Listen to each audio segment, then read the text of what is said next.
The very first sound I ever heard on my first night at the Great Zombie History Museum was a chain. Not just a chain, but the sound of it dragging, scraping, across a concrete floor. I was standing in the public section, holding a trash bag in one hand and a broom in the other. It was dead quiet. The museum had been closed for a full 20 minutes. The parking lot was an empty black void. The front doors were locked. The only other soul around was Martin, the night supervisor, a man who looked like he'd seen too many sunrises in that place. Then the sound came again. It emanated from behind a massive steel door at the end of the main hall. I heard something heavy being scraped across the floor on the other side.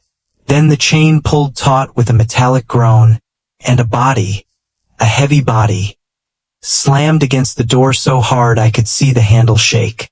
Martin didn't even flinch. He just kept walking. "You'll get used to that," he said, his voice flat and tired. I followed him, trying desperately to keep my eyes locked on the trash cans and not on that shuddering door. At that time, I still believed the museum used recordings and machines to make the exhibits feel more authentic after dark. I had seen enough haunted houses to know the tricks. A speaker hidden behind a wall can make a hell of a lot of noise. But this felt different. The museum itself sits outside Youngstown, Ohio. It's right on the state line, so it pulls in tourists from both Ohio and Pennsylvania, people looking for a cheap thrill. Almost everyone who grows up in that part of the country has heard the stories. They teach it in school. They call it the Great Zombie Plague of 1923. The official version is clean, clinical. It says the first infected appeared in the spring. The sickness moved through the farms, the mills, and the mining towns like wildfire. Local police were overwhelmed in a week. The governor called in the National Guard. By the end of the summer, the last large group of infected had been destroyed, and the roads were opened again. That's what they want you to believe. The museum tells the longer version, the darker version. By day it looks like a roadside attraction. A large building designed to look like an old brick train station. A rusty military truck sits near the entrance, a monument to a forgotten war. A tall iron fence surrounds the back of the property, topped with razor wire. Families come to see the relics, the rifles, the axes, the farm tools, the medical equipment, the photographs from the plague. There's a rebuilt farmhouse in the center of the public hall and a full-size wagon that once carried the dead out of the city. I applied for the night maintenance position because the pay was nearly double what other museums offered. The listing asked for someone willing to work the graveyard shift, from 8 o'clock at night to 4 o'clock in the morning. Someone willing to handle unusual situations. My duties were simple on paper: clean the public exhibits, move supplies, help with feed deliveries, and report problems to security. That word, feed, always stood out to me. I figured they had a few farm animals for demonstrations. I was so naive. The interview was with Morton, a man in his late 50s who had been at the museum for over 20 years. He sat across from me in a tiny office cluttered with old newspapers. He asked me 3 questions. Could I follow written instructions? Could I stay calm during an alarm? And, did the sight of blood make me sick? I said yes to the first 2 and no to the third. He hired me on the spot. My first shift started the following Monday. Martin showed me the public galleries just as the last visitors were trickling out. We passed a display of homemade armor crafted from stove doors. We saw a case filled with bullets dug out of a farmhouse wall. We even passed jars holding rows of teeth, human teeth, removed from infected people. The largest exhibit was dedicated to a farmer named Rambo. It was a shrine to his survival. A saddle, a damaged rifle with a cracked stock, a section of a burned wagon, and a handwritten journal, opened beneath thick glass, his words preserved forever. A painted mural behind the glass showed Rambo standing on a road near Lake Tomahawk, boats in the distance carrying families across the water. I recognized his name, but only from a brief paragraph in a history book. Martin told me we would return to that exhibit later. At 8 p.m. sharp, he locked the front doors and checked every restroom and gallery, ensuring we were entirely alone. Then, he led me to the steel door at the end of the main hall. A sign above it read, "Authorized employees only. Live historical collection." Martin typed a code into a panel. I heard several locks click open inside the door. "Stay beside me," he ordered, his voice low and serious. "Don't touch anything unless I tell you." He pulled the heavy door open. The air that rushed out was thick, a stomach-churning mix of bleach, raw meat, and old wet dirt. A concrete hallway extended into the darkness of a windowless wing. White lights flickered overhead, casting harsh shadows. Red lines had been painted across the floor at regular intervals, a stark warning. And then I saw them. 12 human figures stood in separate concrete spaces, each one held behind heavy steel rails. They wore collars connected to the wall. Chains held them tight. Some wore torn work clothes from the 1920s, plaid shirts and wool trousers. Others were dressed in simple, drab gray uniforms. The nearest figure turned its head toward me. The skin on its face had dried and cracked, pulling tight against the skull. Several jagged teeth were visible through a hole in its cheek. It pulled once against the chain around its neck, a deep rattling sound. Then it reached through the bars. I stumbled backward, my heart pounding against my ribs. Martin calmly closed the steel door behind us, sealing us in with them. "The public sees photographs and replicas," he said, his voice eerily calm. "This is where we keep the original collection." These infected people, these zombies, had been captured during the plague. Their bodies continued to decay, but at a rate that made no medical sense. They were preserved in a state of perpetual rot. Several had been held by the museum since it opened decades ago. A few had been transferred from military storage sites after the government finally stopped funding their research. At the far end of the wing, I saw 3 reinforced kennels. Inside, a low guttural growling echoed. Infected dogs. A glass security room overlooked the entire hallway like an observation deck. 2 smaller steel doors led to medical rooms, and safe rooms had been built at every major corner. Martin handed me a laminated card. 5 numbered instructions were printed on it. "Keep this on you at all times," he said. "Every employee carries one." The wording has changed a little over the years, but the meaning hasn't. I started reading. Martin put his hand over the card. "We go through them one at a time," he said. "You learn where each one applies before you worry about the next." We returned to the public hall, to the Farmer Rambo exhibit. This was where he would explain rule number 1. Always put your cows inside before dark. I looked at the card, then back at the museum. The place was surrounded by pavement, gravel, and fenced storage yards. There was no pasture, no barn. The museum owned no livestock. "Are there cows somewhere else?" I asked. "No," Martin said. "There haven't been cows on this property since the museum opened." He pointed to the journal beneath the glass. The rule came from Rambo himself. In 1923, Rambo owned a small farm near Lake Tomahawk. A stone barn stood on a hill above the road. At the start of the plague, people were panicking. They thought the infected would stay near the towns, so families fled to the lake. Rambo stayed on his farm with his wife, his brother, and his 17 cattle. His journal entries began as simple records: feed usage, births, fence repairs. Then the plague reached his valley. The entries became frantic. He recorded groups of infected moving along the roads. He counted the distant gunshots from neighboring farms. But most importantly, He wrote about how his cattle behaved just before the infected appeared. It was their secret weapon. The cows always noticed the infected first. They would stop eating, raise their heads, and stare, all facing the same direction. If the infected got closer, the herd would panic, crowding against the far side of the pasture and beginning to call. A terrible, lowing cry that carried for miles. Rambo discovered something terrifying. The infected were drawn to that sound. A single frightened cow could draw them away from a road. A whole herd could bring down every infected person in the area, straight to one farm.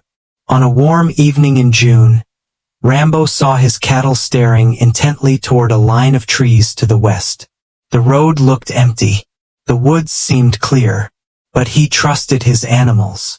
He moved all 17 cows into the stone barn, covered the windows, packed cloth around the door, and left a single lantern burning inside to keep them calm.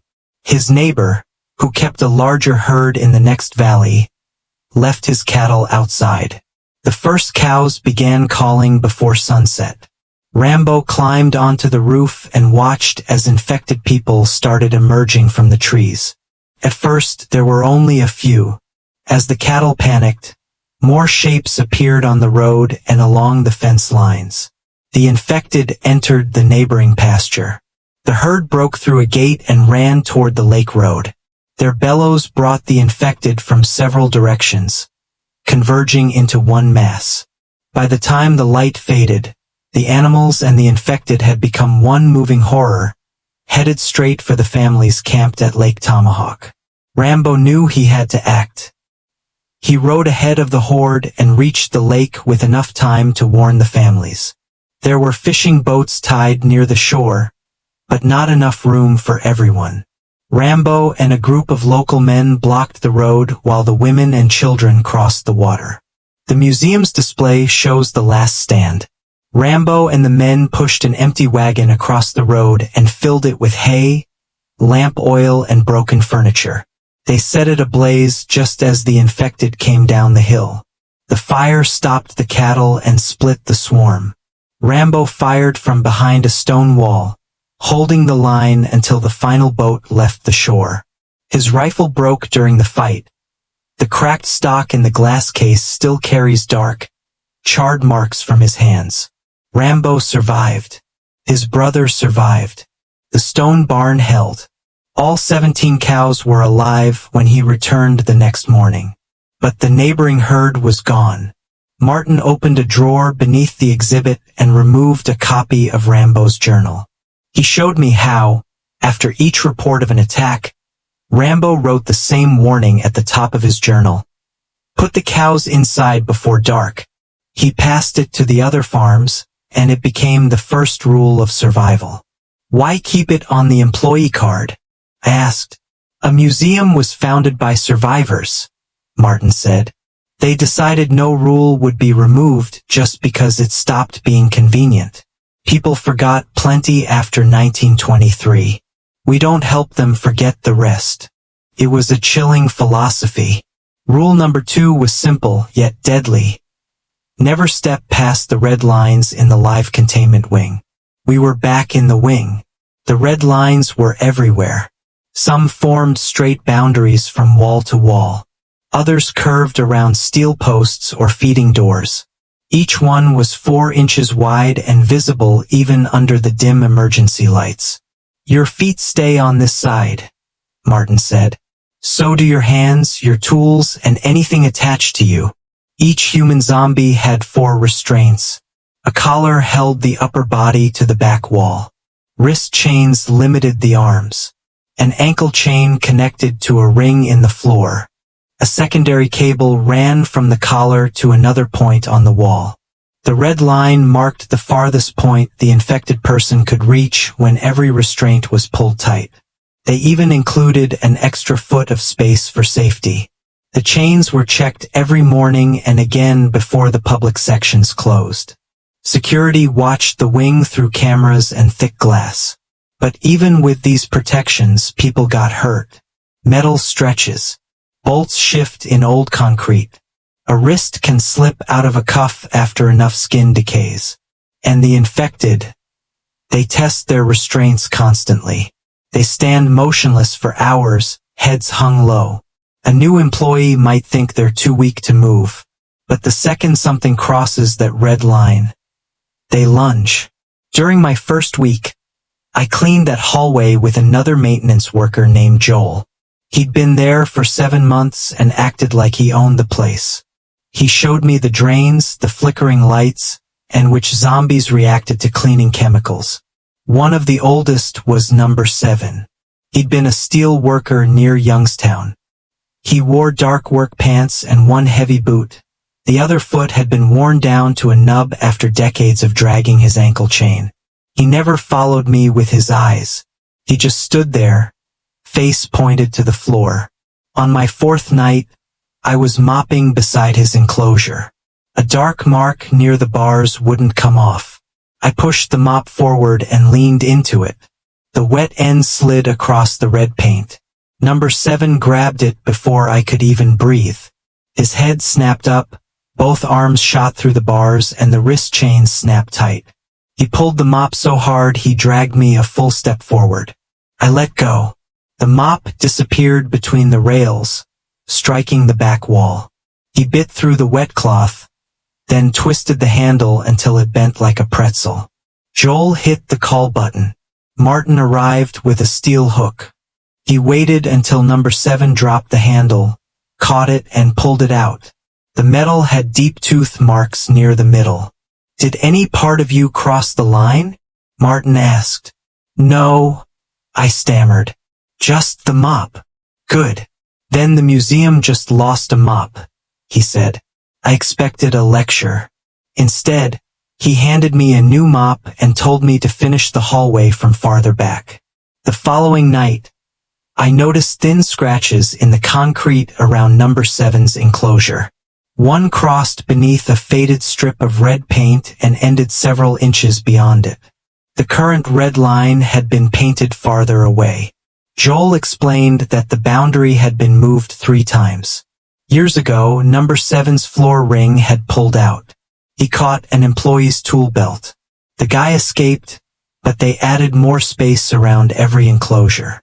After that, I treated each red line like a wall. If a rag or a bottle rolled past it, I called security. Joel?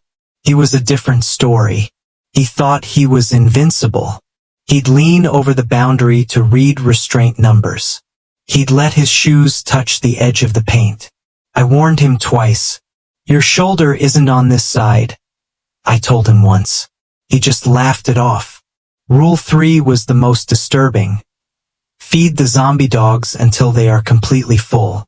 The 3 dogs were kept at the far end of the live wing behind 2 sets of steel doors. They had been infected during the original plague. The smallest had been a family pet. The other 2 were found near abandoned barns. Age had changed them into something unrecognizable. Their coats were gone. Their bodies were skeletal, but their strength was terrifying. The largest, Big Red, had a wide head and a strip of dark fur. His cloudy eyes tracked every person who passed. Each kennel had a main gate, a safety gate, and a sliding feeding compartment. Employees placed raw meat inside, closed the outer panel, and pulled a handle.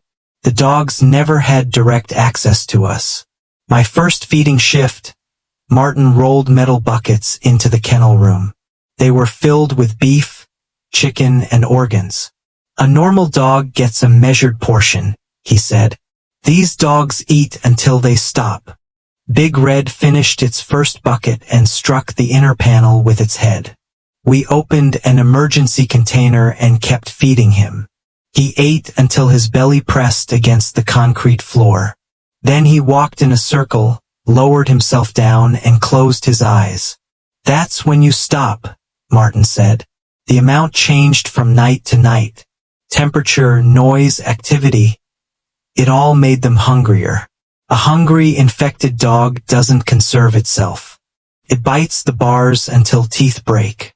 It digs until claws come off. It strikes doors hard enough to split its own skin. Pain only slows a living dog.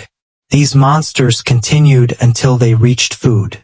I helped with feedings 3 nights a week. Big Red learned the sound of the bucket cart. He started scratching the kennel door as soon as he heard the wheels. During my 2nd week, a storm delayed the meat delivery. The dogs had eaten that morning, but their night feeding was late. The smallest paced along the back wall. Big Red threw his full weight against the main gate. The impacts carried through the concrete hall, shaking the floor. A fallen tree had blocked the road. We used the emergency supply, but the freezer held only scraps. The smallest dog lay down. The second settled. But Big Red stayed by the gate, watching me. Then it happened. He struck the gate again, and a lower bolt shifted in its bracket. The bottom corner moved outward by less than an inch. He hit it again. The gap widened. He pushed his nose against the opening and scraped a paw under the steel. I grabbed the emergency bucket, filled with frozen meat. I dropped pieces into his feeding compartment. He turned from the gap and ate. I fed him until the bucket was empty. Then security arrived. They repaired the gate while I kept feeding him piece by piece. He finally slowed and lay down, his eyes closing. I asked Martin how an animal could eat that much after 100 years. "We don't know where it goes," he said. "The army studied them for decades. The museum stopped asking when the funding ended." After that night, I watched the dogs closely. I stopped feeding them to a chart. I fed them until they were heavy, slow, and asleep. Rule 4. If a coworker has been bitten or begins acting strange, notify security and back away. The museum trained us to recognize the early stages of infection. The signs appear quickly. Sweating, confusion, anger replaces fear. The person watches hands, faces, exposed skin. Most try to cover the wound. Martin said that urge to hide it is the most reliable sign. It makes people dishonest. A worker can look at a bite on his own arm and convince himself it was just a scratch. He can cover it with a sleeve and hope the sickness never starts. It had happened before. During training, Martin showed me security footage. An employee entered the break room holding his arm. Said he cut himself. For a few minutes he sat there, sweating. When the other employee reached for the phone, the injured man knocked it away. By the time security arrived, he no longer responded to his name. "Don't examine the bite," Martin warned. "Don't argue. Notify security and move away fast." Ordinary injuries happened all the time. Employees showed each other their cuts so no one had to guess. Joel was good at that. He'd scrape his hand and show me, "Cabinet edge. No teeth. Don't worry." He'd report it, wash it, and move on. But one night, I caught my thumb on a broken trash can lid. A drop of blood hit the concrete outside the red line. Number 7 lifted his head. The zombies in the next enclosures turned. I pressed the call button and stepped out. Joel brought a bandage. Security cleaned the blood from behind a portable shield. That small cut changed how I watched my coworkers. Sweat could be from hard work, anger from a bad night, confusion from exhaustion. But a covered arm, combined with those signs, I knew I would call security no matter who it was. Rule 5. If the containment lights turn red, enter the nearest safe room and wait for security. White lights covered the wing during a normal shift. But if a restraint broke, a kennel opened, or a sensor detected movement outside an enclosure, the white lights shut off. Red lights flooded the hallway. An alarm sounded once, then silence, so security could hear movement. Employees were not allowed to investigate. Safe rooms stood at both ends of the wing. Each had a steel door, a reinforced window, water, first aid, and a radio. A button inside locked the surrounding doors, dividing the wing into smaller sections. Martin drilled me on this until I could close the door and lock it in seconds. Security knows the building, he said. You just need to get out of the way. The alarm activated for the first time during my 5th week. I was emptying trash near the examination pens. A sharp tone cut through the air. The white lights went dark, replaced by a hellish red glow.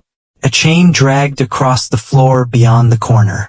I dropped the trash bag and ran to the safe room. I pulled the door closed, pressed the lock button, and watched from the window. Collection number 4, her ankle chain had snapped. She reached into the hallway and pulled the cleaning cart toward her, dragging it sideways. Security entered with shields. They secured a new line to her collar and pulled her back. The white lights came on 14 minutes later. The chain had split along a thin crack, invisible to the naked eye. Martin held it under a lamp. This passed the morning check, he said. That's why the light matters more than what you think you saw. By the beginning of my 3rd month, the routine was set. I arrived before closing, changed, and checked the closet. After the last visitors left, Joel and I cleaned the galleries. Then we entered the live wing. Joel moved faster than me. He'd fly through his work while I took my time. He'd gotten too comfortable. He believed experience made him safe. The shift started like any other Thursday. The dogs were sleeping. The zombies stood silent. Joel carried a ring of keys attached to his belt. He was replacing a trash liner near number 7's enclosure. The clip opened. The keys fell, sliding beneath the rail. They stopped just inches past the red line. Leave them, I said. Call Martin. Joel looked at number 7. The zombie was motionless. They're right there, he said. Leave them, I repeated. Joel set down the trash bag. He placed his toe against the red paint and leaned forward. Joel, stop. He stepped over the line. He crouched. His fingers closed around the keyring. Number 7 lunged. The wrist chains snapped tight as he caught Joel's sleeve. Joel fell onto one knee, striking the rail. I grabbed his belt and dragged him back with everything I had. The sleeve tore at the shoulder. Joel rolled across the red line, landing beside the cleaning cart. Blood ran from his forearm to his wrist. The bite had gone through the sleeve. Joel covered it with his other hand. Don't call him. It barely caught me. Just give me a minute. I pressed the emergency button. Don't let him take me. Joel screamed. I stepped backward, keeping the cleaning cart between us. Joel wrapped his sleeve around the wound. His face was wet with sweat. He looked down the hall, then toward the public door. We need to leave. Drive me to a hospital. I moved farther away. The key ring fell from his grip. He stared at it without bending down. Chains struck the concrete on both sides of the hallway. The alarm sounded. The white lights shut off. Red light flooded the wing. The safe room was 10 steps away. I moved toward it. Open it for me, Joel yelled. I entered and pulled the door. I left a narrow gap. Stay there, I said. He lunged for me. I slammed the door shut and pressed the lock button. He hit the reinforced window with his palm. Let me in, man. I picked up the radio. This is your name. Joel has been bitten. We are near the examination pens. He's showing signs. Security answered. Steel barriers closed across the exits. Joel shouted that he was fine, that he didn't need help. Guards entered with shields. Martin called him by name. Joel tried to push past them, but they blocked him. He turned toward my safe room. Tell them I'm fine. I kept the door locked. The guards took him to the floor. He fought them until they lifted him and carried him into the medical room. The door closed. I was ordered to remain in the safe room. I watched number 7 pulling at the strip of Joel's sleeve. The other zombies reached toward the blood. A cleaning team covered the floor with a chemical powder. When the blood was gone, the zombies slowly retreated. Number 7 kept the torn cloth. Martin entered the safe room after midnight. I'll call you before your next shift. Is Joel alive? I asked. Go home, he said. He didn't call the next day. On Saturday, he left a message. Return for my normal shift Monday. I called the museum twice. No information. When I returned, a new floor ring had been installed. The red line had been moved back another foot. Joel's name was gone from the schedule. Joel returned near the end of summer. I saw him behind the counter in the gift shop. He wore a long-sleeved shirt with one empty sleeve pinned near his shoulder. The doctors had cut off his arm before the infection spread. He was thinner. He moved carefully. The museum gave him a job in the public section. He would never enter the live wing again. I stopped near the counter. Joel looked at me, then at the steel door at the end of the hall. I was angry at you for a while, he said. I blamed you for all of it. He paused. Then they told me how close it was. If you had let me leave, I would have died. He held out his remaining hand. Thank you. I shook it. Joel worked in the gift shop for another year. He became the guy who explained the Lake Tomahawk display to school groups. When the kids laughed at the sign about putting cows inside, he'd open Rambo's journal and show them the warnings. I kept working nights. The museum replaced number 7's wrist chains. I stayed well behind the new red line. The zombie dogs got enough food to make all three close their eyes. Every injury was reported. Every red alarm sent me to the safe room. 4 of the 5 instructions on my card saved someone during my first 3 months. The first one, put your cows inside before dark, never applied to my job. The museum still has no cows. I have never owned any. But if you live near Youngstown or Lake Tomahawk and you keep cattle, bring them into the barn before the sun goes down. Farmer Rambo left that warning for a reason.